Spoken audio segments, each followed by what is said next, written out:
కీర్తన 3వ వచనము 3-4 వచనాలు, తర్వాత 7-8 వచనాలు మనం చదువుతాం. 3-4 వచనాలు, 7వ వచనం నేను ఒకటి చదువుతాను, మీరు ఒకటి చదవండి. కీర్తన 3వ వచనం చదువుదాం అందరం కలిసి. యెహోవా నీవు దోషములు కనిపెట్టి చూచినలా ప్రభువా ఎవడు నిలవగలడు. 4వ వచనం ఆయన జనులు నీ యొద్ద భయభక్తులు నిలిపినట్లు నీ యొద్ద క్షమాపణ దొరుకుతుంది. తర్వాత 7వ వచనం ఇశ్రాయేలు యెహోవా మీద ఆశ పెట్టు, యెహోవా యొద్ద కృప దొరుకును, ఆయన యొద్ద సంపూర్ణ విమోచన దొరుకును. కాబట్టి మాటను ప్రభువు దీవించుకున్నాడు.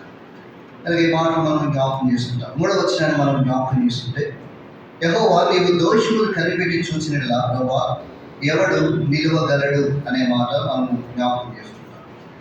ప్రభు మన యొక్క దోషములు కనిపెట్టేటువంటి వాడు. ఆయన కనుక కనిపెట్టి చూస్తే ఆయన ఎదుట మనము నిలవలేనటువంటి వాడు.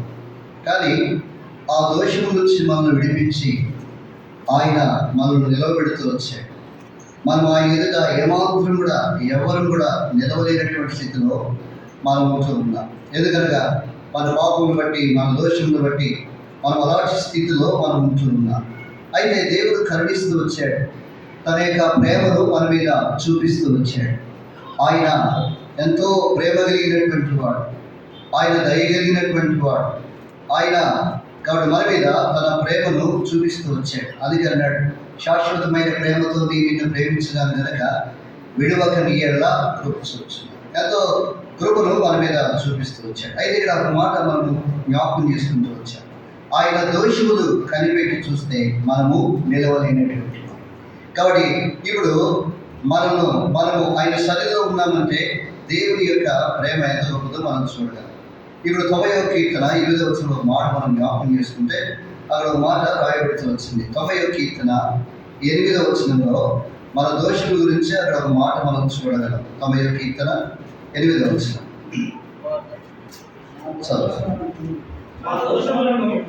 మా దోషములను నీవు నీ ఎదుట ఉంచుకొని ఉన్నావు. నీ ముఖ కాంతిలో మా రహస్య పాపములు కనబడుచున్నవి. కాబట్టి నీవు ఏం చేసావుట? మా దోషములు నీవు నీ ఎదుట ఉంచుకొని ఉన్నావు అనే మాట మనం జ్ఞాపకం చేసుకుంటాం. కాబట్టి దేవుని ఎదుట మన దోషములు ఉంచుకొని ఉన్నాడు. ఆయన ముఖ కాంతిలో రహస్యమైనటువంటి పాపములు కనబడుతున్నాయి. ఒకప్పుడు మన జీవితం ఎలా ఉందంటే దోషములను కనిపెట్టి చూస్తే నిలవలేనటువంటి వారు. అయితే ఈ దోషములు ఎక్కడున్నాయనే సంగతి చూస్తే ఆ దోషములు ఆయన ఎదుట ఉంచుకొని ఉన్నాడు. ప్రతి దోషము ఆయన ఎదుట ఉంచబడుతూ ఉంది. ప్రతి ఒక్కరు చేసిన దోషము ఆయన ఎదుట ఉంచబడుతుంది. అంతేకాదు ఆయన ముఖకాంతిలో రహస్య పాపాలన్నీ కూడా కనబడుతున్నాయి. కాబట్టి ప్రతి పాపము ఆయన యొక్క ముఖకాంతిలో కనబడుతూ ఉంది. అనేకసార్లు మన జీవితంలో ఆ రహస్య పాపములు మనము కలిగి ఉంటూ వస్తాం. కాబట్టి ఎన్నో రహస్య పాపములు కలిగి ఎవరికి తెలియకుండా ఎవరు చూడలేని మనము ఆ రహస్యమైన పాపములు కాబట్టి దాచిపెట్టుకుని ఉండేవారుగా ఉంటూ వస్తాం. కానీ ఆ రహస్య పాపములు ఎక్కడున్నాయంటే ఆయన ముఖకాంతిలో కనబడుతున్నాయి అనే సంగతి మనము చూడగలుగుతూ వస్తాం.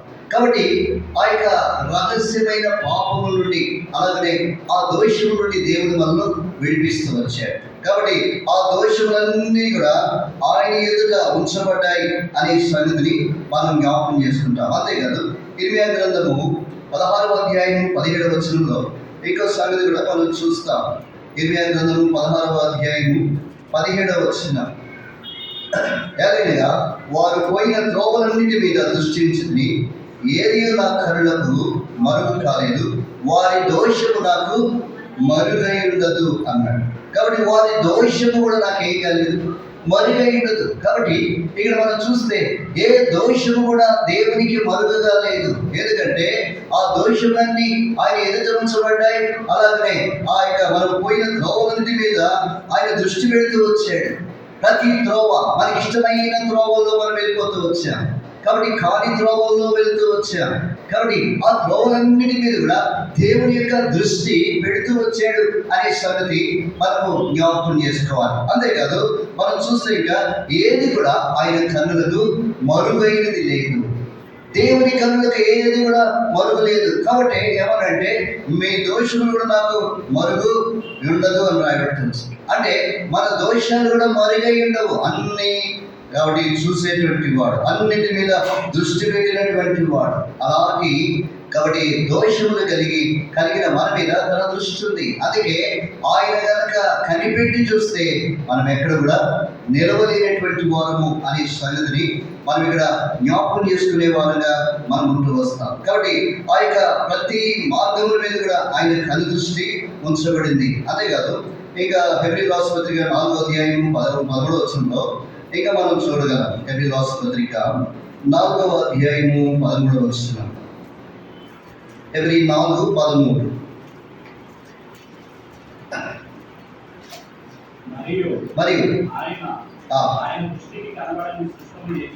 మరియు ఆయన దృష్టికి కనబడని సృష్టం ఏదీ లేదు.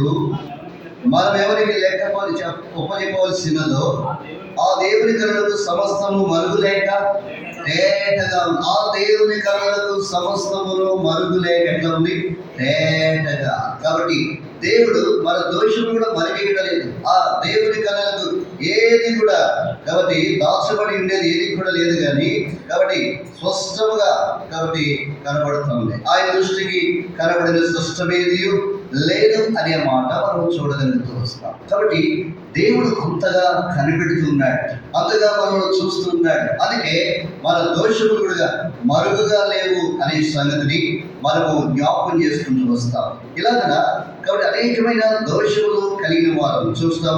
చూడండి 38వ కీర్తన 4వ వచనంలో ఇప్పుడు మనం చూడగలుగుతూ వస్తాం. 38వ కీర్తన 4వ వచనం. 38వ కీర్తన 4వ వచనంలో సంగతి రాయబడింది. 38:4. నా దోషములు నా తల మీదుగా పొర్లిపోయినవి, నేను మోయలేని బరువు వలె అవి నా మీద మోపబడి. నా దోషములు ఎలా ఉన్నాయంటే నా తల మీదుగా పొర్లిపోయినా, అంటే దోషముల చేత మనం మునిగిపోతూ వచ్చాం. అలాంటి దోషములు కలిగినటువంటి వారు ఎందుకు కనిపెట్టి చూస్తే నిలవలేమంటే ఆ దోషముల చేత మునిగిపోయి వచ్చాం. అందుకనే అక్కడ రాయబడింది అవి ఎట్లా ఉన్నాయంటే మోయలేని బరువు వలె, ఎంతో బరువు మోసుకున్న వారు, ఆ యొక్క బరువు మోస్తున్న వారి వలె అవి మన మీద మోపబడి వచ్చాయి. ఆ భారాన్ని బట్టి, ఆ యొక్క మోపబడిన దాన్ని బట్టి, ఆ దోషమును బట్టి మనము కృంగిపోయినటువంటి పరిస్థితి. కాబట్టి మోయలేని బరువు వలె అవి మన మీద మోపబడి ఉన్నవి అనే సంగతిని మనం చూడగలం. అంటే మన దోషములు కూడా ఎలా ఉన్నాయంటే ఆ యొక్క మన తల మీదుగా పడిపోయినాయి.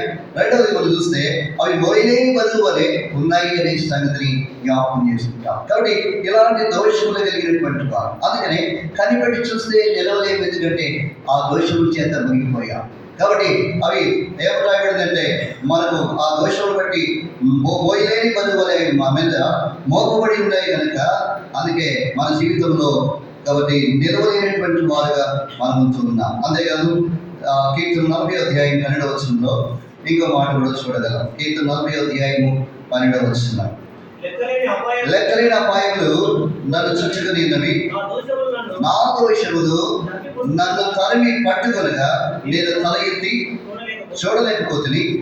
లెక్కకు అవి నా తల వెంట్రుకలు మించి ఉన్నవి, నా హృదయము అదే పడింది. లెక్కలేని అపాయాలు చుట్టుకుని ఉన్నాయి. నా దోషులు ఏమైనాయంటే నన్ను తరిమి పట్టుకున్నాయి. కాబట్టి ఇందాక దోషుల చేత మునిగిపోతూ వచ్చాను.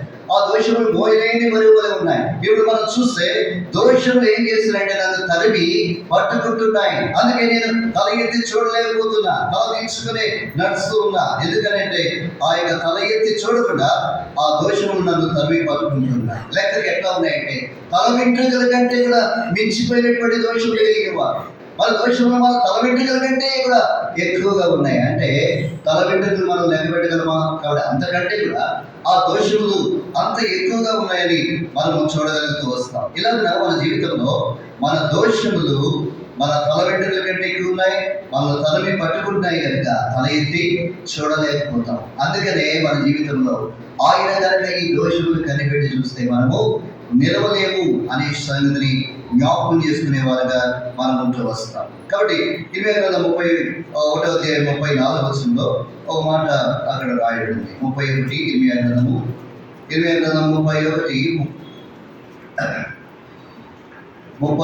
ఇర్మియా గ్రంథం 34 వచనం. ఆ మాట చదవండి. నేను వారికి దేవుడైనను, వారు నాకు జనులు, యెహోవాను వచ్చి బోధనలు అని తమ పొరుగు వారికి కానీ తమ సహోదరులకు కానీ ఉపదేశం చేయరు.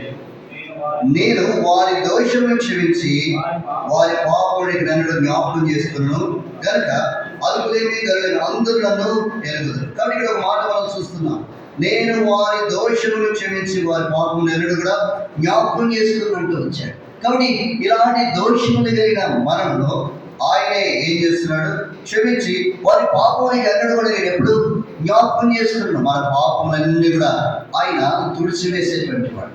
దోషములు, పాపములు, కాబట్టి అతిక్రమములు ఏదున్నప్పటికీ అన్ని కూడా ఆయన తుడిచివేసేవాడు అనే సంగతిని మనం చూడగలుగుతూ వస్తాం. అంటే ఆయన చిత్తానుసారముగా ఆయన ఏం చేస్తాడు? కాబట్టి ఆ యొక్క దోషములను, కాబట్టి పాపములను ఏం చేస్తాడు? తుడిచివేసేవాడుగా ఉంటూ వస్తాడనే సంగతిని మనం చూడగలం. ఆ మాటలు మనము చూస్తే ఒక మాట రాయబడుతూ వచ్చింది. 43:25 వచనంలో ఒక మాట రాయబడింది. 43:25 నేనే నా చిత్తానుసారముగా నీ అతిక్రమం తుడిచివేస్తున్నాను, నేను నీ పాపములను జ్ఞాపకం చేసుకున్నాను. కాబట్టి ఇక ఎన్నడూ కూడా పాపములు, దోషములు జ్ఞాపకం చేసుకుని ఆయన తుడిచివేసేవాడుగా ఉంటూ వచ్చాడు. ఎందుకంటే వాటిని బట్టి మనం ఏం చేస్తూ వచ్చాం? నిరడానికి వచ్చినాం. ఆ నిమిత్తం సువాసన గల లవంగం చెట్టును నీవు రూపరించుకోలేదు, నీ బలిపశువుల ప్రభు చేత నన్ను తృప్తిపరచలేదు. సరే కదా, నీ పాపముల చేత నీవు నన్ను విసిగించితివి, నీ దోషముల చేత నన్ను ఆయాస పెడుతూ వచ్చావు. నీ దోషముల చేత నన్ను ఏం చేసావంటే ఆయాస పెడుతూ వచ్చావు. కానీ నేనే నా చిత్తానుసారంగా నేనేం చేస్తున్నా? నీ అతిక్రమములు తుడిచివేసి నీ పాపములు ఎక్కడ జ్ఞాపకం చేసుకున్నావు అంటూ వచ్చాడు. కాబట్టి ఎలాంటి దోషములు కలిగిన వారుగా ఉన్నాము. అయితే ప్రభువే ఏం చేశాడు? ఆయాస వచ్చినప్పటికీ ఆయనని తుడిచివేస్తున్నాను అంటూ వచ్చాడు. కాబట్టి మన జీవితంలో ఎందుకు మనము ఆయన ఎదుట నిలవబడలేము అంటే దోషములు కనిపెట్టి చూస్తే నిలవబడలేము. దోషములు ఎలా ఉన్నాయో చూస్తూ వచ్చారు. మన తలమీదిగా పొందిపోయినాయి. అంతేకాకుండా అవి ఓయలేని బరువులే ఉన్నాయి. ఇంకా మనం చూస్తే ఆ దోషములు మనం తమిళ పట్టుకుంటూ వచ్చాయి. కాబట్టి తల ఎత్తి చూడలేని స్థితిలో మనము దోషములు పట్టుకుంటూ వచ్చాం. అవి తల వెంట్రుకల కంటే కూడా ఎక్కువగా ఉంటూ వచ్చాయి. అలాంటి దోషములు, కాబట్టి దోషముల చేత ఆయాస పెట్టినప్పటికీ ప్రభువే జ్ఞాపకం చేస్తున్నాడు, తుడిచివేస్తూ వచ్చాడు. ప్రభువే నా చిత్తానుసారముగా నేను తుడిచివేస్తున్నా అన్నాడు. నేను జ్ఞాపకం చేసుకున్నాడు అంటూ వచ్చాడు. కనుకనే ఆయన జ్ఞాపకం చేసుకున్నాడు, కనుకనే ఆయన తుడిచివేసే దేవుడు, కనుకనే మనము నిలబడే వారుగా ఉంటూ వచ్చాం. ప్రభు దగ్గరికి వచ్చాం. మన దోషములు, మన పాపములు ఒప్పుకున్నడు ద్వారా, కాబట్టి మనం సరి చేసుకున్నడు ద్వారా మరలా ప్రభు మనం నిలబెడుతూ వచ్చాం. లేకపోతే ఆయన దోషములు కనిపెట్టి చూస్తే నిలవలేము. ఎందుకంటే ఆయన దృష్టి మన మీద ఉంచబడుతూ వచ్చింది. పోయిన త్రోవలన్నిటి మీద ఉంది. దోషములు కూడా మన వేయలేదని రాయబడుతూ వచ్చింది. ఆయన ముఖకాంతిలో మన రహస్యపాపాలు కనబడుతూ ఉంటున్నాయి. కాబట్టి ఆయన ఎదుట మన దోషములు ఉంచబడ్డాయి. కాబట్టి ఆ దేవునికి మరుగైనది ఏది కూడా లేదు. కనుక మన దోషములు, అందుకే ఆయన కనుక కనిపెట్టి చూస్తే నిలవలేము అనే సంగతిని జ్ఞాపకం చేస్తున్నాం. అయితే ఇక్కడ ఒక సంగతి మనం జ్ఞాపకం చేసుకుంటాం. 130 కీర్తన 134 ఒక మాట్లాడాడు. 130 కీర్తన 4 అయిన జనుడు నీ యందు భయభక్తులు లేకున్నట్లు నీ యొద్ద క్షమాపణ దొరుకుతుంది. కాబట్టి ఇప్పుడు ఇలాంటి నిలవలేనటువంటి మనకు ఆయన ఏం చేస్తూ వచ్చాయంటే, కాబట్టి మన పాపములు, మన దోషములు, మన అతిక్రమం తుడిచివేసి ఇక్కడ జ్ఞాపకం చేసుకుని అన్నాడు. అయితే ఇక్కడ ఒక మాట మనం చూస్తాం. ఆయనను జనుడు నీ యందు భయభక్తులు నిలుపున్నట్లు నీ యందు ఏం దొరుకుతుంది అన్నాడు? క్షమాపణ. కాబట్టి ఇప్పుడు మనకు ఏం దొరుకుతుందంటే, నిలవలేనటువంటి మనకు ఏం దొరికింది అంటే క్షమాపణ.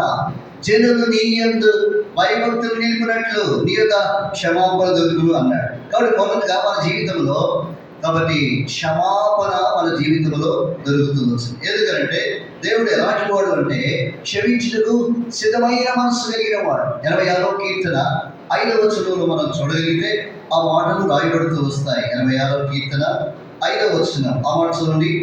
86వ కీర్తన 5వ వచనం.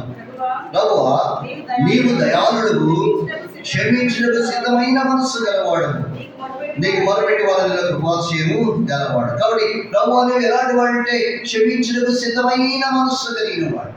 ఆయనకు నాటి మనస్సు ఎవరు కూడా లేదు. ఆయన మనస్సు ఎలాగంటే క్షమించడానికి సిద్ధమైన మనస్సు. ఎవరినైనా, ఎలాంటి వారినైనా, ఎంతటి వారినైనా క్షమించడానికి ఆ సిద్ధమైన మనస్సు కలిగినటువంటి వాడు. అందుకే శిలువ మీద అన్నాడు, తండ్రి వీరేమి చేయించున్నారో వీరెరుగురు కనుక వీరేమన్నాడు, క్షమించుము అన్నాడు. కాబట్టి ఎంత క్షమాపణ హృదయం కలిగిన వాడు, క్షమించడానికి ఎంత సిద్ధమైన మనస్సు కలిగిన వాడు. మనల్ని కనుక క్షమించమంటే మనం ఎవరిని కూడా క్షమించలేదు.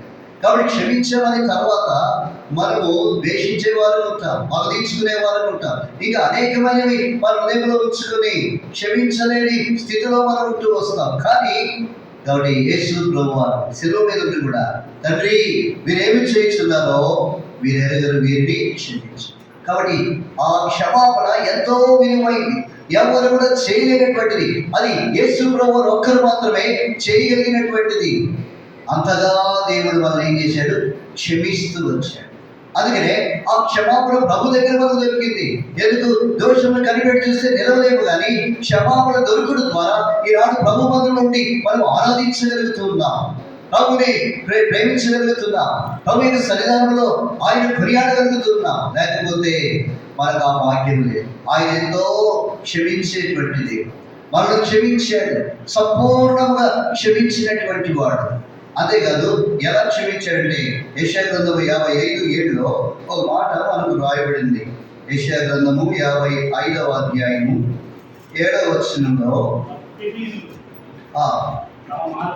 భక్తిహీనులు తమ మార్గములను విడవవలెను, దుష్టులు తమ తలంపులను మానవలెను, వారు యెహోవా వైపు తిరిగినలా ఆయన వారి యందు జాగ్రత్తను, వారు మన దేవుని వైపు తిరిగినలా ఆయన ఎలా క్షమిస్తాడు, బహుగా క్షమించి. ఆయన ఎలా క్షమిస్తాడంటే బహుగా క్షమించేవాడు. అందుకనే మనం ఆయన వైపు తిరిగినలా ఆయన బహుగా క్షమిస్తాడు. కాబట్టి ఎప్పుడైతే మనం ఆయన వైపు తిరుగుతూ వచ్చామో, కాబట్టి ఆయన మనల్ని క్షమించిన వాడుగా ఉన్నాడు. ఎలాగంటే బహుగా క్షమించాడు. కాబట్టి దేవుని వైపు తిరుగుడు ద్వారా మన యొక్క ప్రతిదీ కూడా, మన పాపములు, మన దోషములు అన్నిటినీ ఆయన క్షమించిన దేవుడిగా ఉంటూ వచ్చాడు. కాబట్టి ఆయన బహుగా క్షమించేవాడు అనే సంగతిని మనం ఇక్కడ జ్ఞాపకం చేసుకుంటూ వస్తాం. అదే కాదు, దానియేలు గ్రంథము ఒక మాట 9వ అధ్యాయం 9వ వచనంలో ఒక సంగతి మనం చూస్తాం. దానియేలు గ్రంథము 9వ అధ్యాయము 9వ వచనం. మేము మా దేవుడైన యెహోవాకు విరోధముగా తిరుగుబాటు చేసినవి, అయితే ఆయన ఎలాంటి వాడుగా ఉన్నాడంటే కృపా క్షమాపణలు గల దేవుడైనాడు. మేము మా దేవుడైన యెహోవాకు ఎట్లా ఉన్నామంటే విరోధముగా తిరుగుబాటు చేస్తున్నాం, దేవునికి విరోధముగా ఉన్నాం. కాబట్టి తిరుగుబాటు చేసిన వారుగా ఉన్నాం. తిరుగుబాటు చేస్తే ఏం కలిగి ఉన్నాం అనే సంగతి చూస్తే యెషయా గ్రంథం 1వ అధ్యాయం 5వ వచనంలో, యెషయా గ్రంథం 1వ అధ్యాయం 5వ వచనం, 5-6 వచనాలు. నిత్యము తిరుగుబాటు చేయించును, మీరేలా ఇక్కడ కొట్టబడదు, ప్రతి వాడు నడినెత్తిని వ్యాధి కలిగి ఉన్నాడు, ప్రతి వారి ఉండే బలహీనమయ్యను, అది కాలు మొదలుకొని కథ వరకు స్వస్థతకు వచ్చేమని లేదు. ఎక్కడ చూచును గాయములు, దెబ్బలు, పచ్చిగుండ్లు, అవి పిండబడలేదు, కట్టబడలేదు, తైలముతో మెంతనాలు చేయబడలేదు. కానీ ఇక్కడ మనం చూస్తాం, నిత్యము తిరుగుబాటు చేసిన వారుగా ఉన్నాం. కాబట్టి అందుకే ఇక్కడ ఒక మాట మనం చూస్తాం, మేము మా దేవుడైన యెహోవాకు విరోధంగా తిరుగుబాటు చేసిన వారము. తిరుగుబాటు చేస్తే మన జీవితంలో నడినెత్తిన వ్యాధి కలిగి ఉన్నాము. కాబట్టి కొట్టబడిన వారుగా ఉంటూ వచ్చాం. అందుకనే ప్రతి వారికి ఉంటే ఏమైపోయిందంటే బలహీనమైంది, అది కాదు మొదలుకొని. కాబట్టి ఆ యొక్క తల వరకు స్వస్థత కొంచెమైనను లేకుండా ఉంటుంది. కాబట్టి ఎక్కడ చూసినా పచ్చిగుళ్ళు, గాయములు, దెబ్బలు, కాబట్టి అవి పెట్టబడలేదు, కట్టబడలేదు, తైలముతో మెత్తన చేయడం. అలాంటి స్థితిని మనం కలిగి ఉన్నాం. ఎందుకు? నిత్యము దేవునికి తిరుగుబాటు చేసిన స్థితి. ఏమాత్రం కూడా మనము కాబట్టి సరిగా జీవించిన వారు కాదు. కొంచెమైన వారి జీవితంలో స్వస్థత లేని వారుగా ఉంటూ వచ్చారు. అయితే దేవుడు ఎలాంటి వాడు అంటే ఆయన కృపా క్షమాపణలు గల దేవుడుగా ఉన్నాడు. అందుకనే వాడు మన జీవితంలో కాబట్టి మనము ఇప్పుడు ప్రభు ఎదుట నిలవబడగలుగుతూ వచ్చాం, ప్రభుని ఆరాధించగలుగుతూ ఉన్నాం. కాబట్టి ఆయన కృప, ఆయన క్షమాపణ ఎంత గొప్పదో మనము చూడగలుగుతూ వస్తాం. ఆ కృపా క్షమాపణ కలిగి మనము ప్రభుని ఆరాధించేవారుగా మనం ఉంటూ వస్తాం. కాబట్టి ఇలాగ మన జీవితంలో ఆయన క్షమించేవాడు అనే సంగతిని మనం చూడగలుగుతూ వస్తాం. కాబట్టి ఎంతగానో ఆయన క్షమిస్తూ వచ్చాడు. ఆ క్షమాపణ ఎంతో గొప్పది, ఆ క్షమాపణ ఎంతో విలువైనది. కాబట్టి దానిని బట్టి ప్రభుని మనం ఆరాధించాలి. ప్రభువా, నీవు కనుక కనిపెట్టి చూస్తే నిలవలేదు, కానీ ఇప్పుడు నేను క్షమాపణ నీ ద్వారా నాకు దొరుకుతూ వచ్చింది. ఎంతో గొప్ప క్షమాపణ ఇచ్చావు, బహుగా క్షమించావు, కృపా క్షమాపణ గల దేవుడిగా ఉన్నావు, క్షమించుటకు సిద్ధమైన మనస్సు కలిగిన వాడుగా ఉన్నావు కనుకనే కాబట్టి క్షమించబడి ఈనాడు నేను ఆరాధించగలుగుతున్నానని మనము కాబట్టి ప్రభుకి చెప్పేవారుగా మనం ఉంటూ వస్తాం. ఇలాగ కాబట్టి మనకి ఏం దొరికిందంటే, మొదటిగా మన జీవితంలో క్షమాపణ అనేది దొరుకుతూ వచ్చింది. రెండో విషయం చూస్తే అక్కడ ఒక మాట, 130వ కీర్తన 7వ వచనంలో ఒక మాట మనం చూస్తాం. ఇశ్రాయేలు యెహోవా మీద ఆశ పెట్టుకును, యెహోవా యొద్ద కృప దొరుకును. రెండవదిగా మనం చూడగలిగితే యెహోవా యొద్ద ఏం దొరుకుతుంది అంటే కృప దొరుకుతుంది. కాబట్టి ఒకటేమో కాబట్టి నీ యొక్క ఏం దొరికింది? క్షమాపణ. ఆయన యొక్క మనకు మొదటిగా మన జీవితంలో క్షమాపణ దొరికింది. రెండవదిగా కృప దొరుకుతూ వచ్చింది. ఆ కృప కాబట్టి ఎంతో అమూల్యమైనది అని రాయబడుతూ వచ్చింది. 36వ కీర్తన 8వ వచనం మనం చూడగలిగితే, దేవా నీ కృప ఎంతో అమూల్యమైనది, నరులు నీ రెక్కల నీడలో ఆశ్రయించున్నారు. నీ కృప ఎంతో అమూల్యం, మూల్యము చెల్లించలేము ఆ కృపకు. కాబట్టి అందుకే ఆ కృప చేత మనం రక్షించుకుంటూ వచ్చాడు. ఆ కృప ద్వారా మనము రక్షించబడుతూ వచ్చాం. అందుకే మనం అతిశయపడడానికి వీలు లేదు అనే సంగతి కూడా అక్కడ మనం చూడగలం. ఎఫెసీయులకు రాసిన పత్రిక 2వ అధ్యాయంలో మనం ఆ మాటలు మనం చూస్తాం. 2వ అధ్యాయము, ఎఫెసీయులకు రాసిన పత్రిక 2వ అధ్యాయం 7వ వచనము, 2వ అధ్యాయము 8వ వచనం, మీరు విశ్వాసం ద్వారా కృప చేతనే రక్షించబడి ఉన్నారు, ఇది మీ వల్ల కలిగినది కాదు, దేవుని వల్లే. కాబట్టి ఆయన కృప చేత మనం రక్షించబడ్డా, అది మనకు మనంగా చేసుకుంది కాదు, అది దేవుని వరము అని రాయబడుతూ వచ్చింది. అంటే దేవుని వరముగా ప్రభువు క్రీస్తు వారే కాబట్టి ఆయన ఈ లోకానికి వచ్చాడు. కాబట్టి పాపం వల్ల వచ్చే జీతం మరణము, అయితే దేవుని కృపావరము మన ప్రభు అయిన యేసుక్రీస్తుని ఏమన్నాడు? నిత్య జీవం. కృపావరముగా ప్రభువు యేసుక్రీస్తు వారు ఈ లోకానికి వచ్చాడు పాపం నుండి విడిపించడానికి. ఆయనే కృపావరముగా వచ్చి నిత్య జీవాన్ని మనకి ఇవ్వడానికి ఆయన ఈ లోకానికి వచ్చాడు. అందుకనే మనం అతిశయపడడానికి ఎంత మాత్రం కూడా వీలు లేదు. ఎందుకంటే ఆ నిత్య జీవము ప్రభు ద్వారా కాబట్టి మనకు అనుగ్రహించబడుతూ వచ్చింది. కాబట్టి ఆ కృపను మనము జ్ఞాపకం చేసుకునేవారుగా మనం, అందుకే అతిశయపడడానికి ఎక్కడ కూడా వీలు లేదు. అది దేవుని వల్ల మనం కలుగుతూ వచ్చింది, కానీ మన వల్ల మనం చేసుకునే దాని వల్ల కాదు అనే సంగతిని ఇక్కడ మనం చూడగలుగుతూ వస్తాం. ఇది మీ వల్ల కలిగింది కాదు, దేవుని వరమే అనే మాటను మనం చూడగలుగుతూ వచ్చాం. అందుకనే మన జీవితంలో కాబట్టి ఆయన కృప ద్వారా మనము రక్షించబడ్డాము. ఆ నిత్య జీవానికి వారసులుగా కృపావరం యేసుక్రీస్తు వచ్చుట ద్వారా కాబట్టి మనము ఆ నిత్య జీవాన్ని మనం పొందుతూ వచ్చామనే సంగతిని మనం జ్ఞాపకం చేసుకోవాలి. అందుకనే ఆ కృప ఎంతో అమూల్యం, అంటే ఆ కృపకు మనం ఏమాత్రం కూడా మూల్యము చెల్లించలేము అనే సంగతిని మనము జ్ఞాపకం చేసుకుని ప్రభుని ఆరాధించే వారుగా మనం ఉంటూ వస్తాం. అదే కదా మనం చూడగలిగితే 3వ కీర్తన 11వ వచనంలో మనందరికీ తెలుసు ఆ మాటలు, భూమి కంటే అవకాశం ఎంత ఉన్నతముగా ఉందో ఆయన యందు భయభక్తులు గలవారి ఆయన కృప అంత అధికంగా. ఆయన కృప ఏముందంటే అధికమైన కృపనిచ్చాడు. భూమి కంటే ఆకాశం ఎంత ఉన్నతముగా ఉన్నదో అంత కృపను మనకు అనుగ్రహిస్తూ వచ్చాడు. అందుకనే ఆ కృపను బట్టే మనం జీవించగలుగుతున్నాం.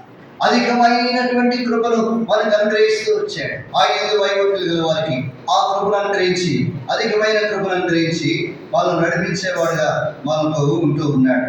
తర్వాత మనం చూడగలిగితే 54వ కీర్తన 10వ వచనం, పర్వతములు తొలగిపోయినను మెట్టలు దత్తరిలను నా కృప నిన్ను విడిచిపోదు అంటూ వచ్చాడు.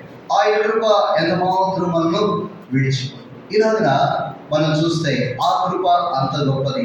ఆ కృప మూల్యము చెల్లించలేనటువంటిది. విలాప వాక్యాలు 3వ అధ్యాయం 22వ వచనం. విలాప వాక్యాలు 3వ అధ్యాయము 22వ వచనంలో అక్కడ కూడా ఒక మాట చూస్తాం.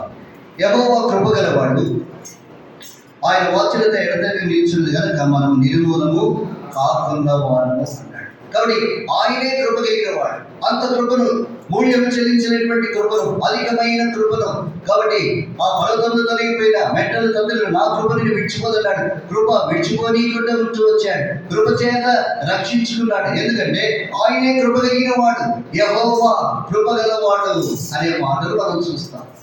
కాబట్టి ఆ కృప కలిగినటువంటి దేవుడు మనల్ని నిర్మూలన చేయలేదు, మనమైతే నిర్మూలన చేయబడవలసినటువంటి వాడు. కనుక ఆయన వాత్సల్యతను మన మీద ఉంచాడు. ఏమాత్రం కూడా నిర్మూలన చేయకుండా మనలో కనికరిస్తూ వచ్చాడు.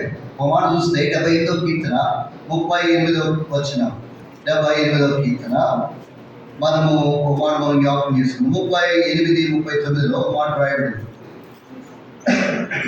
అయితే ఆయన వాత్సల్య సంపూర్ణుడై వారిని నశింపజేయక వారి దోషములు పరిహరించువాడు, తన ఉగ్రతను ఏమాత్రము రేపుకొనక అనుమాను కోపం అరుచుకునేవాడు కాగా వారు కేవలం శరీరై ఉన్నారని విసరి వెళ్ళి మరలారాని గాలి వలె ఉన్నారని ఆయన జ్ఞాపకము చేసుకునేను. 40వ వచనం, అరణ్యంలో వారి ఆయన మీద ఎన్ని మారులో తిరగబడి ఎడారిగా ఆయన ఎన్ని మారులో దుఃఖపెట్టిరి. మాటి మాటికి వారు దేవుని శోధించిరి, మాటి మాటికి ఇశ్రాయేలు పరిశుద్ధ దేవునికి సంతాపము కలిగించిరి. కానీ ఇక్కడ మనం చూస్తే యెహోవా కృపగలవాడు కనుకనే, ఆయన వాత్సల్య సంపూర్ణుడు కనుకనే మనము నశించిపోలేదు, అంటే నిర్మూలము కాలేదు, లేకపోతే నశించిపోయేటువంటి వారు, మనము నిర్మూలము చేయబడేటువంటి వారు. ఎందుకంటే మన కొరకై మనం నశింపజేయక మన దోషాన్ని పరిహరించాడు. ఉగ్రతను ఏమాత్రము రేపుకొనలేదు. ఆయన కనుక ఉగ్రతను రేపుకుంటే ఆయన ఉగ్రతకు మనము గురయ్యేటువంటి వారు. కానీ ఆయన ఉగ్రతను కూడా రేపుకోలేదు. ఉగ్రత అంతా కూడా ఆపివేసుకుంటూ వచ్చాడు. అంతేకాదు పలుమార్లు కోపాన్ని కూడా అంచుకున్నాడు. అనేక సార్లు మన జీవితంలో కోపాన్ని కూడా అంచుకున్నటువంటి దేవుడు. మనం ఎన్ని చేసినా ఆయన కోపాన్ని అరుచుకుంటున్నాడు, ఉగ్రతను రేపుకొనడం లేదు. అదే కదా అక్కడ రాయబడింది. ఏమని జ్ఞాపకం చేసుకున్నాడు? వీరి శరీరులు విసరి వెళ్ళి మరలారని గాలి వలె ఉన్నారు, కేవలం వీరి శరీరులు అని జ్ఞాపకం చేస్తున్నాడు. కాబట్టి అందుకనే మనము నిర్మూలన చేయకుండా కాపాడబడుతుంది. ఎందుకంటే ఆయనే కృప కలిగిన వాడు. ఆయన కృప అందుకే అంత అమూల్యమైనది అనే సంగతిని మనం జ్ఞాపకం చేసుకోవాలి. ఇప్పుడు ఆయన రెక్కల నీడ నుండి మనం ప్రభుని ఆశ్రయించి ఇలాగ ప్రభుని ఆరాధించగలిగి ప్రభు కొరకై జీవించగలిగే వారుగా ఉన్నాం. లేకపోతే ఆయన కనుక కోపమును కనుక కాబట్టి చూపిస్తే ఆయన కోపమును నిమిషమాత్రమును అనే మాట మనం చూస్తాం. ఆ నిమిషమాత్రంలోనే మనం ఏం చేయలేం, తట్టుకోలేనటువంటి వారు. కాబట్టి ఆయన దయ ఆయుష్కాలమంతా ఉంచాడు కనుకనే, ఆయన కృప కలిగిన దేవుడు కనుకనే పలుమార్లు కోపం అరుచుకున్నాడు. కాబట్టి ఎన్నిసార్లు ఆయన దుఃఖ పెట్టాము. 40 వచనం చదివే కదా, అరణ్యంలో ఇశ్రాయేలు జనం ఏం చేశారు? ఎన్నో మార్లు తిరగబడ్డారు. కాబట్టి ఆ ఎడారి ఎన్నో మార్లు ఆయన ఏం చేసినారు? దుఃఖ పెట్టారు. ఆరాధించే మనం కూడా అనేక సార్లు ఇంకా దుఃఖ పెడుతూనే ఇంకా ఆయన ఎన్ని మార్లు ఆయన మీద తిరగబడేవారు కాబట్టి ఆయన తన కృపని ఇంకా చూపిస్తూనే ఉన్నాడు. కాబట్టి ఎంత కృప కలిగిన వాడో మనం జ్ఞాపకం చేసుకుంటున్నాం. మాటి మాటికి మనం ఆయన ఏం చేస్తూ ఉంటున్నాం? ఆ మాట మనం చదువుతూ వచ్చాం. మాటి మాటికి ఇశ్రాయేలు పరిశుద్ధ దేవునికి సంతాపాన్ని కలిగించిన వారిగా ఉన్నాం. మాటి మాటికి దేవుని శోధించిన వారిగా ఉన్నాం. అయినా ఇంకా మన మీద తన కృపను చూపెడుతూనే ఉంటాడు. కనుకనే మనము నిర్మూలము చేయబడలేదు. లేకపోతే ఎప్పుడో మనం ఏం చేయాలి? నిర్మూలము చేయబడాలి. అందుకే తన కృప మనకు అనుగ్రహిస్తూ వచ్చాడు. అందుకే యెహోవా యొద్ద ఏం దొరుకుతుంది? ఇప్పుడు కృప దొరుకుతుంది. దోషములు కనిపెట్టి చూస్తే నిలవలేము కానీ.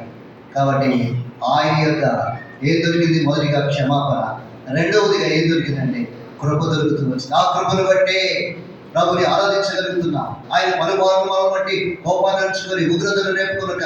కాబట్టి వాత్సల్య సంపూర్ణుడుగా మన జీవితంలో ఉండి నిర్మూలన చేయని దేవుడిగా ఉన్నాడు కనుకనే మనము జీవించి ఉన్నాం. కాబట్టి మనము రక్షించబడి ఉన్నాం. ఆ ప్రభు ద్వారా మనము కాబట్టి ఆయన వెంబడిస్తూ నడిచేవారుగా మనం ఉంటూ ఉన్నాం. అందుకనే మనం జ్ఞాపకం చేసుకున్నాం. మనం ఎలా ఉన్నాము, ఎలాంటి స్థితి కలిగిన వారుగా ఉన్నాం. అయితే ఎలాంటి కృపను మనకు అనుగ్రహించి ఆయన నడిపిస్తున్నాడో మనం జ్ఞాపకం చేసుకుని ప్రభుని మనము ఆరాధించే వారుగా మనం ఉంటున్నాము. అదే కాదు, మూడో విషయాన్ని మనం చూస్తాము. మూడో విషయం వెళ్దాం. మనం చదువుకున్న భాగంలో 70వ కీర్తన 7వ వచనంలో, కాబట్టి ఆ చివరి లైన్లో రాయడం, ఆయన యొక్క సంపూర్ణ విమోచన.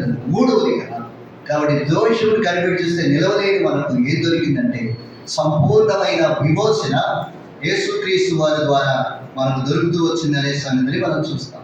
ఆ విమోచన, సంపూర్ణ విమోచన యేసుక్రీస్తు వారి ద్వారా దొరుకుతూ వచ్చింది. ఆయన విమోచకుడిగా ఉన్నాడు, విడిపించేవాడుగా ఉంటూ వచ్చాడు, అన్నిటి నుండి విడిపిస్తూ వచ్చాడు. అది ఒక మాట రాయబడింది గలతీ రాసిన పత్రిక 1వ అధ్యాయం 4వ వచనంలో చక్కని మాటలు రాయబడుతూ వచ్చాయి. చూడండి, గలతీ రాసిన పత్రిక 1వ అధ్యాయం 4వ వచనం. 1వ అధ్యాయము 4వ వచనం ఆ మాట చదువుతాము. మన తండ్రి అయిన దేవుని చిత్త ప్రకారము క్రీస్తు మనలను ప్రస్తుత దుష్టకాలంలో నుండి విమోచింపవలనని మన పాపముల నిమిత్తము తనను తాను అప్పగించుకొనెను. కాబట్టి మనము ప్రస్తుత దుష్టకాలంలో నుండి ఏం చేయడాన్ని విమోచించబడాలి. మనం దుష్టకాలంలో ఉంటాం కాబట్టి ఆ దుష్టకాలంలో నుండి మనం ఏం చేయాలంటే విడిపించాలనుకున్నాడు. అందుకే తన కుమారుడైన యేసుక్రీస్తు వారిని లోకానికి పంపించి మన పాపం నిమిత్తము కాబట్టి ఆయన అప్పగించుకుని వచ్చాడు. మన పాపం నిమిత్తమే ఆయన అప్పగించుకోవడానికి సిద్ధపడుతూ వచ్చాడు. కనుకనే కాబట్టి ఆయన భూమి మీద మానవుడిగా జన్మిస్తూ వచ్చాడు. కాలం సంపూర్ణమైనప్పుడు కనుక తన కుమారుడైన యేసుక్రీస్తు వారిని లోకానికి పంపిస్తూ వచ్చాడు. ఆయన ద్వారా ప్రతి మానవాళికి విమోచనము కలగాలి, ప్రతి మానవాళి కూడా విమోచించబడాలని దేవుని యొక్క అభీష్టము. అందుకనే కాబట్టి ప్రస్తుతము దుష్ట కాలంలో నుండి మనం విమోచించబడాలని కాబట్టి తన కుమారుడైన యేసుక్రీస్తు వారిని అప్పగించాడు. కాబట్టి మన పాపం నిమిత్తము ఆయనే తను తాను మన కొరకై అప్పగించుకున్నాడు. అందుకే సిలువకు అప్పగించుకున్నాడు. తన ప్రాణాన్ని మనకు ప్రాణంగా పెడుతూ వచ్చాడు. కాబట్టి తన ప్రాణాన్ని అర్పిస్తూ వచ్చాడు అనే సంగతిని జ్ఞాపకం చేసుకునే వారంగా ఉండాలి. ఎందుకు అంటే ప్రస్తుతము దుష్ట కాలంలో నుండి మనము విడిపించబడాలి. మనము చూడగలుగుతూ వస్తే యోబు గ్రంథము 33వ అధ్యాయం 28వ వచనంలో ఇంకో మాట మనం చూస్తాం. యోబు గ్రంథము 33వ అధ్యాయం 28వ వచనం, కోపంలోనికి దిగిపోకుండా నా ప్రాణమునైనా విమోచించున్నాడు, నా జీవము వెలుగును చూచును. కాబట్టి మనము కోపంలోనికి దిగిపోకుండా నా ప్రాణమును ఆయన ఏం చేశాడు? విమోచించున్నాడు. కాబట్టి మన ప్రాణాన్ని విమోచించాడు. లేకపోతే మనం కోపంలోకి వెళ్ళేటువంటి వారు. కాబట్టి ఆ యొక్క భయంకరమైనటువంటి ఆ కోపంలో మనము దిగిపోయి కాబట్టి భయంకరమైన స్థితిలో ఉండేటువంటి వారు. కానీ ఆయన మన ప్రాణాన్ని విమోచించడం ద్వారా ఈనాడు వెలుగును చూడగలుగుతున్నాం. నా జీవము వెలుగును చూచింది. ఈనాడు వెలుగు కలిగి ఉన్నాం. లేకపోతే కోపంలో అంతా కూడా అగాధమే, చీకటే. కాబట్టి అలాంటి స్థితిలో మనం ఉండవలసినటువంటి వారు. కానీ ఆయన వెలుగును కలిగి ఈనాడు మనము జీవిస్తున్నాం. మన జీవము వెలుగును చూచేదిగా ఉంది. ఆయన వెలుగై ఉన్నాడు.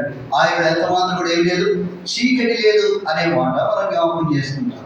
కాబట్టి ఆ వెలుగును చూడగలిగే స్థితిని ప్రభువు మనకు అనుగ్రహించాడు అనే మాటను మనము జ్ఞాపకం చేసుకుంటాం. అదే కాదు, ఇంకా మనం చూడగలుగుతూ వస్తాము. చూడండి, కీర్తన 49:15వ వచనం, 49వ కీర్తన 15వ వచనం కూడా ఒక మాట మనం చూస్తాం. 49వ కీర్తన 15వ వచనం, దేవుడు నన్ను చేర్చుకును, పాతాళ బలములో నుండి ఆయన నా ప్రాణములు విమోచించి. కనుక మూడోది చూస్తే పాతాళ బలములో నుండి విమోచించి. కాబట్టి ఆయన మనం చేర్చుకుంటూ వచ్చాడు. ఎవరు చేర్చుకోలేదు. ప్రభు మనం చేర్చుకొని ఆ పాతాళ బలంలో నుండి పాతాళానికి వెళ్ళకుండా మనల్ని కాబట్టి మన ప్రాణములు విమోచించిన వాడు. అందుకని ప్రభువును మనం ఆరాధించాలి. కాబట్టి ఆ పాతాళానికి వెళ్ళకుండా ప్రతి ఒక్కరూ ఆ పాతాళముకు వెళ్ళవలసిన వారుగా ఉంటూ వచ్చారు. ఎందుకంటే పాతాళం నోరు తెలుసుకొని అపరిమితంగా తన నోరు తెలుసుకొని ఉంది. కాబట్టి అందులో అందరూ కూడా పడిపోయేవారుగా ఉంటూ వస్తారు. యెషయా గ్రంథము 5వ అధ్యాయంలో ఆ మాటలు కనబడతాయి. చూడండి, యెషయా గ్రంథము 5వ అధ్యాయం, యెషయా గ్రంథము 5వ అధ్యాయం 14వ వచనం, అందుచేత పాతాళము గొప్ప ఆశ పెట్టుకుని అపరిమితంగా తన నోరు తెరుచుంది, వారిలో గనులు, సామాన్యులు, ఘోష చేయవారు, హర్షించువారు పడిపోదురు. కనుక పాతాళంలో గనులు, సామాన్యులు, ఘోష చేయవారు, హర్షించే వారందరూ కూడా పడిపోతూ వస్తారు. అపరిమితముగా తన నోరు తెరుచుకుంది పాతాళం. అందుకే ఆ పాతాళ బలము నుండి పాతాళానికి వెళ్ళకుండా మన ప్రాణుడు విమోచించినటువంటి వాడు.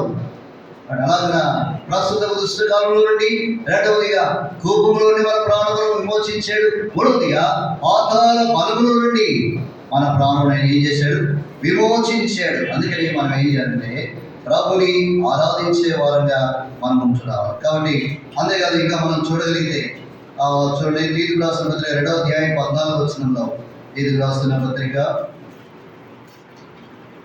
2వ అధ్యాయము 14వ వచనం, తీర్పు రాసిన పత్రిక 2:14. ఆయన సమస్తమైన దుర్నీతి నుండి మనల్ని విమోచించి సత్క్రియలకు ఆసక్తి గల ప్రజలను తన కోసము పవిత్రపరచుకొని తన సొత్తుగా చేసుకున్న తను తానే మన కొరకు అర్పించుకొనెను. కాబట్టి ఆయన సమస్తమైన దుర్నీతి నుండి విమోచించి, అంటే సమస్తమైన దుర్నీతి అన్నాడు. సకల దుర్నీతి ఏంటంట? పాపం. కాబట్టి ఆ దుర్నీతి అంతా కూడా ఏంటంటే సకల దుర్నీతి పాపం అని రాయబడుతూ వచ్చింది. అంటే ఆ దుర్నీతి నుండి, ఆ పాపం నుండి, ఆ శాపం నుండి మనం విమోచించాడు. ఎందుకంటే సత్క్రియలకు ఆసక్తి కలిగిన వారుగా ఉండాలి. మంచి క్రియలు మనలో ఉండాలి. ఒకప్పుడు మన జీవితంలో ఒక మంచి క్రియ కూడా లేదు, అన్ని చెడిపోయినటువంటి క్రియలే. ఏ క్రియ కూడా మంచిదిగా లేదు అనే సంగతిని జ్ఞాపకం చేసుకోవాలి. దుష్క్రియలు మనలో ఉంటూ వచ్చాయి. ఇప్పుడు ఎప్పుడైతే ఆయన మనం విమోచించాడో సత్క్రియలకు ఆసక్తి కలిగిన వారుగా మనం ఉంటూ వచ్చాం. ఒకప్పుడు సత్క్రియలు మనలో లేవు. కాబట్టి సత్క్రియలు బట్టి ప్రభుని ఏమాత్రం కూడా మహిమపరచలేనటువంటి స్థితి. కానీ ఈనాడు ఆ సత్క్రియలు బట్టి ప్రభుని మహిమపరచాలని, అది అన్నాడు మత్తయి సువార్త 5:16లో ఆ మాటలు కనబడుతూ వస్తాయి. మత్తయి సువార్త 5వ అధ్యాయము 16వ వచనం. మత్తయి సువార్త, మనుషులు మీ సత్యం చూసి పరలోకమందున మీ తండ్రిని మహిమపరచినట్లు వారి ఎదుట మీ వెలుగు. కాబట్టి పరలోకమందున మీ దేవుని మహిమపరచినట్లు మనుషులు ఏం చూడాలి? మనలో సత్క్రియలు చూడాలి. ఒకప్పుడు ఏమున్నాయి? మనలో దుష్క్రియలు ఉన్నాయి. కాబట్టి ఆ దుష్క్రియలు కాబట్టి ఉంటూ వచ్చాయి కనుక వాటన్నిటి నుంచి విమోచించి, కాబట్టి మన సత్క్రియలకు ఆసక్తి కలిగిన ప్రజలను తన కోసం ఏం చేశాడు? తన కొరకు, తన కోసము పవిత్రపరుచుకుంటూ వచ్చాడు. అందుకే ఆయన శిలువలో మన కొరకై ఆఖరి బట్టి వరకు రక్తం కార్చాడు. ఆ రక్తం ద్వారా పవిత్రత, ఆ రక్తం ద్వారా పరిశుద్ధత, ఆ రక్తం ద్వారా శుద్ధీకరించబడిన వారుగా మనం ఉంటూ ఉన్నాం. అందుకనే తన కోసము పవిత్రపరచుకొని ఏం చేసి వచ్చాడు? పవిత్రపరచుకొని తన సొత్తుగా చేసుకున్నట్టు మన కొరకు తను తాను అర్పించుకుని తన సొత్తుగా చేయడం. మనందరం ఎవరు అంటే ఇప్పుడు తన సొత్తు, తనకు చెందినటువంటి వాడు, ఆయన స్వాస్యము లేకపోతే ఆయన సొత్తు. కాబట్టి ఆయన సొత్తుగా మనం చేసుకుంటూ వచ్చాం. అందుకనే ఇప్పుడు మనం ఆయన్ను ఆరాధించేవారుగా ఉంటాం. 1 కొరింథీ 6వ అధ్యాయం మనం చూడగలిగితే ఆ మాటలు కనబడుతూ వస్తాయి. 1 కొరింథీ 6వ అధ్యాయము 20వ వచనం, విలువ పెట్టి కొనబడిన వారు కనుక 19వ వచనం, మీ దేవుని వల్ల మీకు అనుగ్రహింపబడి మీరున్న పరిశుద్ధాత్మక ఆలయమైనదని మీరు కదా, మీరు మీ సొత్తు కాదు, విలువ పెట్టి కొనబడిన వారు కనుక మీ దేహముతో ఏం చేయాలి ఇప్పుడు? కాబట్టి దేవుని మహిమపరచండి. మనం విలువ పెట్టి కొనబడుతూ వచ్చాం. కాబట్టి ఇప్పుడు మీరు మీ సొత్తు కాదు. కాబట్టి మీరు పరిశుద్ధాత్మక ఆలయమై ఉన్నారు. ఒకప్పుడు పరిశుద్ధాత్మక ఆలయముగా లేవు, సత్క్రియలు మనలో లేవు, పవిత్రత మనలో లేదు. కాబట్టి ఆయన సొత్తుగా మనం లేవు. కానీ ఎప్పుడైతే ఆయన సమస్తమైన దుర్నీతిని విమోచిస్తూ వచ్చాడో సత్క్రియలు కలిగిన వారుగా ఉన్నాం, పవిత్రపరచబడుతూ వచ్చాం. ఇప్పుడు ఆయన సొత్తుగా చేయబడి దేవుని మహిమపరుస్తూ ఉన్నాం. అందుకనే ఆయన తన్ను తాను మన కొరకు అర్పించుకుంటూ వచ్చాడు. ఆయన అర్పించుకుని బట్టే ఈ సంపూర్ణమైన విమోచన మనకు దొరుకుతూ వచ్చింది.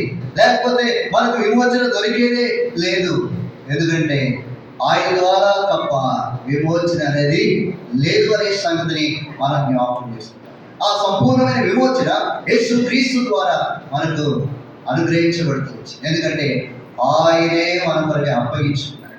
మనలో సక్రియలు కలిగి ఉన్నారు, మనము ఆయన సొత్తుగా ఉన్నారని.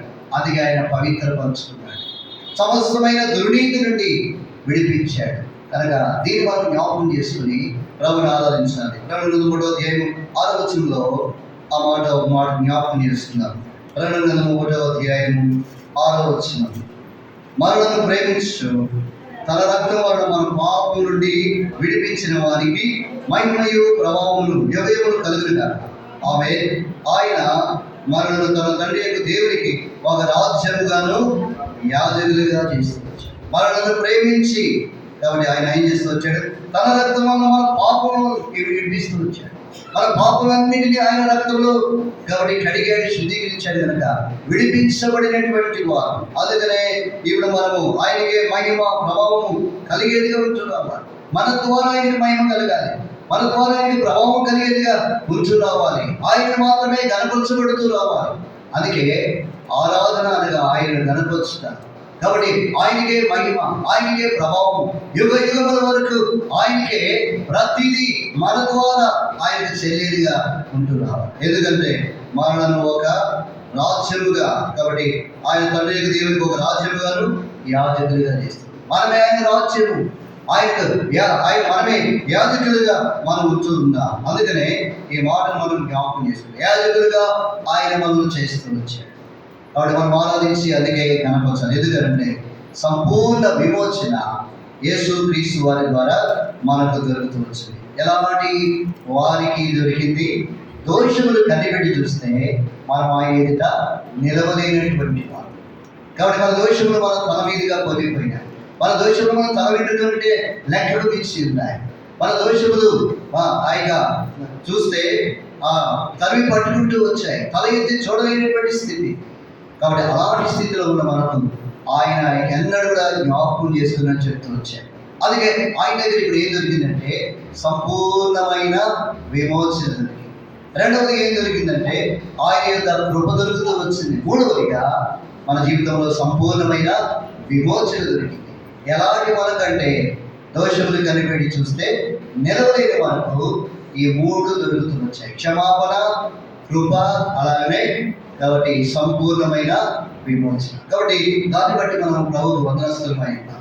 కాబట్టి దాన్ని బట్టి మనం ప్రభుని సంపూర్ణంగా కాబట్టి ఆయన ఎదుట సాగిలపడి ఆరాధించే వారుగా మనం ఉంటున్నాం. కాబట్టి అలాంటి వారు కాబట్టి ఆరాధించి కనపరిచినట్టు పరిశుద్ధాత్మ మనకు సహాయపడి నడిపించుగాక.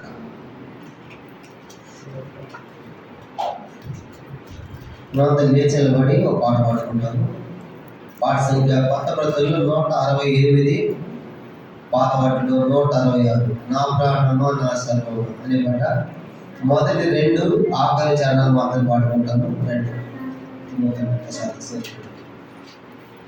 కొత్త ప్రతుల్లో 168, పాత వాటిలో 166 లేచలని పాడుకుంటాము.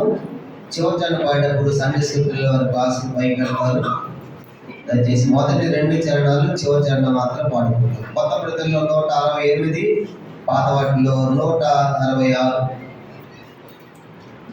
ఇవ్వదండి.